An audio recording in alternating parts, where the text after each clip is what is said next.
Does taking Ozempic, Wegovy, and or Mounjaro ultimately lead to muscle loss? This is the latest question that has been flooding my inbox, and rightfully so. People are concerned, we don't want to lose muscle, we want to lose fat. I mean, that's what we say when we want to lose weight, is we actually want to lose fat. Because if we were just losing nothing but muscle, well, what would be the point? So, let's get into it.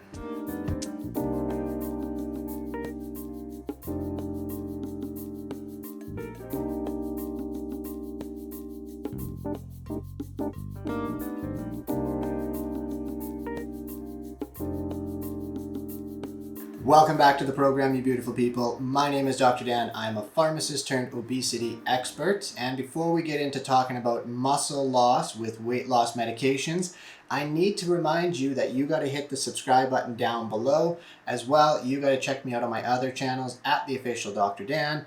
Give me a follow, give me a like, and if you have any questions, drop them down below. So I'll get straight to the point on this one and say that yes, these medications can indeed lead to muscle loss. However, it's not the medications themselves that are going directly to the muscle and chewing it all up. Anytime, anyone, anywhere goes on a diet and loses weight, some of that weight is going to be muscle. Even when we look at mass monsters like Chris Bumstead here, who is a Canadian bodybuilder, and he's like the 4-time Mr. Olympia Classic Physique Champion, even when guys like him are training like crazy, eating a ton of protein, and taking various illicit substances in order to preserve and build the biggest muscles possible, they will also lose muscle mass. This is simply a fact of life. So the big question is, well, why does this happen? And that is because of biology. You see, your body, at its current weight, requires a certain amount of calories or food to be eaten each and every single day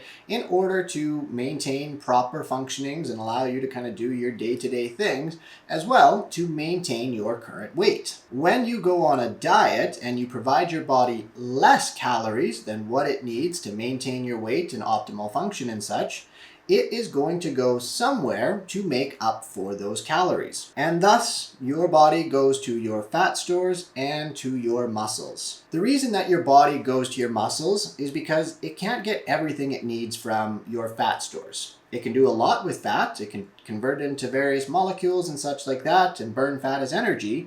But your muscles contain other nutrients and micronutrients and everything in that sense that it can't get from your fat stores. And so when it breaks down the muscle, it gets those other nutrients that it needs to function optimally. Now, I'm sure you're asking, but how am I going to get jacked at my Aunt Mary's wedding this summer if I'm losing all of my muscle when I'm losing weight? Well, first off, I'm sorry to say it, but your body really doesn't care about you looking jacked. You see, the only thing that your body and brain and such care about is how is it going to keep you alive for the next 5 minutes. And so when it needs a certain nutrient or when it needs something from somewhere, it is going to find a way to get it in order to ensure your survival. In saying all of that, your body is obviously no fool. And it does recognize that muscle still serves an important role for day-to-day functioning. In particular, muscle allows you to move, to do the things that you need to do in order to go and get food. Or 30,000 years ago, it allowed you to go running and screaming after a woolly mammoth, and maybe if you're MacGyver's, stick and rock or whatever like that held together, and you were able to get that woolly mammoth down, well, you got to be the village hero for the day. Therefore, your body is going to do its best in order to preserve the muscle mass to allow you to still function and do various other things while using everything it can from your fat stores. And therefore, on average, for every pound of weight that is lost by an individual just being in a standard calorie deficit, about 20 to 30% of that pound should be or will be muscle mass. And the other 70 to 80% will hopefully be coming from your fat stores. So why is everybody then losing their collective poop when it comes to muscle loss with Wegovy and the other weight loss medications? Well, other than a few social media influencers who have an opinion and a product to sell and they're trying to warn the people, There has been some conflicting data and results within the literature regarding the GLP-1 receptor agonists, or medications like Wegovy, and how much of an effect they have on muscle loss, with some reviews quoting a GLP-1 medication may lead to anywhere between 20 to 50% of muscle loss from every pound that is lost. So if someone took one of these medications, does that actually mean they're going to lose 20% more muscle mass than if they would have just done a standard calorie deficit to begin with? And the answer is maybe. So first off, let's take a look at the Step 1 trial right here. So the Step 1 trial was the initial landmark trial that basically showed how amazing and awesome Wegovy was, where about 1/3 of the participants in that trial lost about 15% of their weight from their baseline weight. And what Wilding and friends, Wilding was one of the authors and friends are his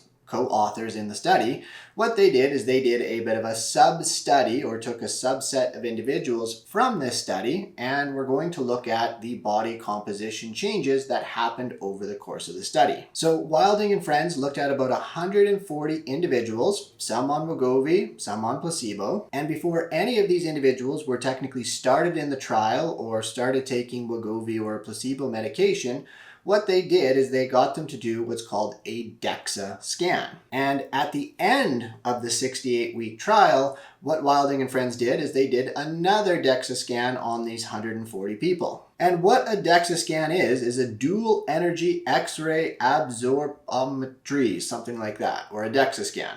Basically, it is the gold standard in the industry currently that we use for determining an individual's body composition. So how much fat and fat-free mass do they have? And they found some very actually curious results. Of the participants that were given Wegovy, of the weight that they lost, approximately 40% of the weight was from fat-free mass. And as a quick aside, fat-free mass, because we don't know for sure if it's all muscle mass, but fat-free mass can include fluid and such like that, but a majority of it likely is muscle mass, but we say fat-free mass because we can't definitively say how much of each various percentages based on these DEXA scans and other things like that. Anyways, so they lost approximately 40% as fat-free mass, or potentially 40% as muscle.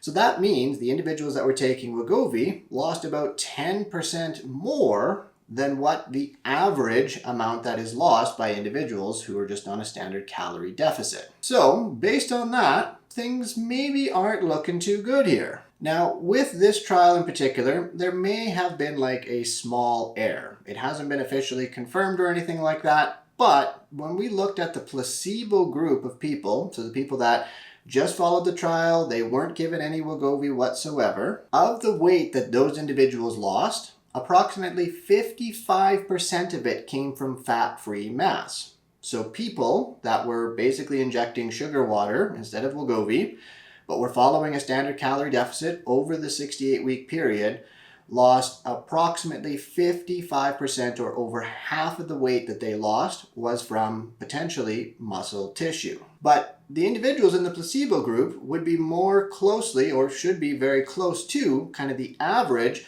who were on a standard calorie deficit and lose about 20 to 30% of lean muscle tissue. So they lost approximately 15% more fat-free mass than the standard that usually happens. This result really didn't quite add up for me because, yeah, the placebo group should have lost in the range of 20 to 30% because that's kind of the average amount of lean muscle tissue or muscle that is lost when you're on a standard calorie deficit.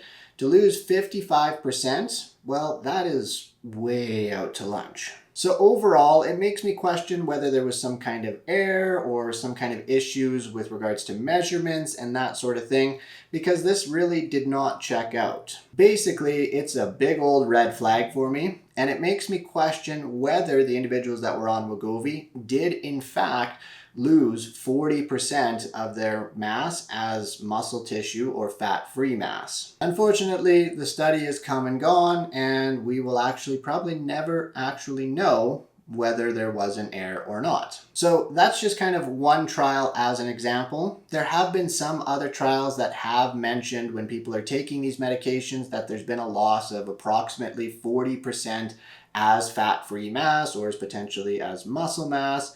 But there's also been some trials that have said people have actually gained fat-free mass. So they potentially put on muscle mass while being on these medications.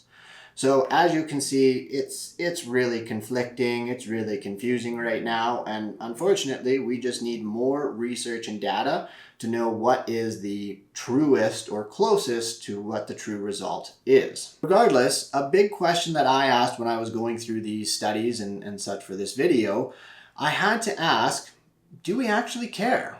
Do we care about the amount of muscle mass that's being lost? And I would argue it's both yes and no, and of course, as always, context is needed. So first off, muscles are good. The more muscle you have to like a certain point, the healthier you will be, especially the older you get. Like the more muscle you can build in your younger years, the much better off you'll be later in life for various reasons.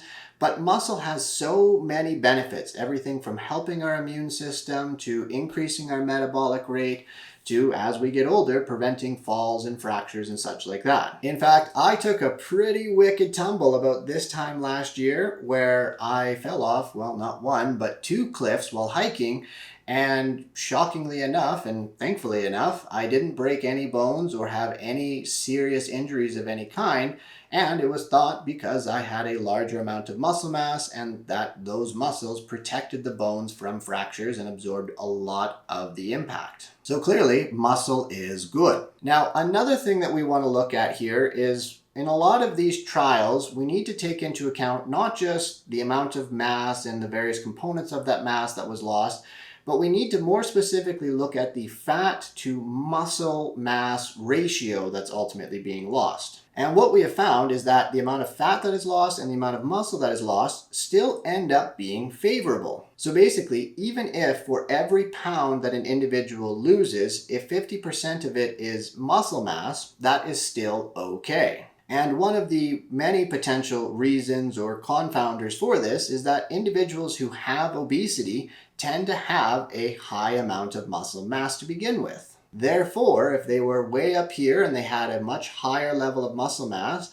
and then they bring their weight down to a lower level, and this is their new weight, the new weight, they'll have a proportional amount or a good amount of muscle mass for this new weight. So this individual did lose both fat and muscle on the way down, but at the end of the day, at their new weight, they still have a good amount of muscle and a proportionate amount of muscle for the new weight that they're at. They simply lost the extra muscle mass that they had. So overall, the loss of muscle mass with these medications may not actually be that bad of a thing. In fact, it might be perfectly okay. And so the fear mongering that is currently occurring with various social media influencers may be unwarranted. So that's kind of that piece. And I know the next question that some people might have is, so do we not need to worry at all? And to that I say, not quite. You see, one of the goals that you should have along your weight loss journey is trying to maintain as much muscle mass as you possibly can. Not only for the various health benefits that I've already talked about, but also having more muscle mass is going to help to keep your metabolic rate at a higher level, which in turn is going to make it a heck of a lot easier for you to maintain a lower weight in the future. So what we do know when it comes to these medications is that the faster that you're losing weight while on them, the more muscle you're likely going to lose in the process. See, this is another really great reason to stop focusing on the scale because yes, if the number is going down extremely quickly, how much of it is muscle versus fat? And as we talked about before, well, we want to lose fat. That's ultimately the goal that we're striving here for. And if we're just chewing through muscle, well, that defeats the whole purpose of this. So while you're on these medications, as I always advocate for, take your time. Put yourself into a moderate calorie deficit. Do not drastically cut yourself to sub 1,000 calories a day. That is always going to end as bad news bears for anybody who does that. Make sure you are eating a ton of protein. Protein. And you really need to look at either doing some weight lifting or some other kind of resistance training, something where you are putting your muscles under load and progressively overloading them and working on building the muscle every single week. And the final piece that you need to look at is sleep. I can't stress this enough. If you haven't seen my previous videos, well, go check out the links below. I did a couple of videos on sleep and just how important they are with regards to fat loss and maintaining muscle mass. Overall, these things can all help to preserve your precious muscle tissue and help improve your general well-being and overall health, which is really the point of going on your weight loss journey to begin with. So that is muscle loss with the GLP-1 medications. As always, you beautiful people, don't forget to hit that subscribe button down below so you don't miss another episode. As well, check me out on my other channels at The Official Dr. Dan, and check out my website, healthevolved.co, where you can book a consultation with myself and get booked in for a consult to see if you are a good fit for our program. Until next time, my friends, always remember that small tweaks lead to massive peaks.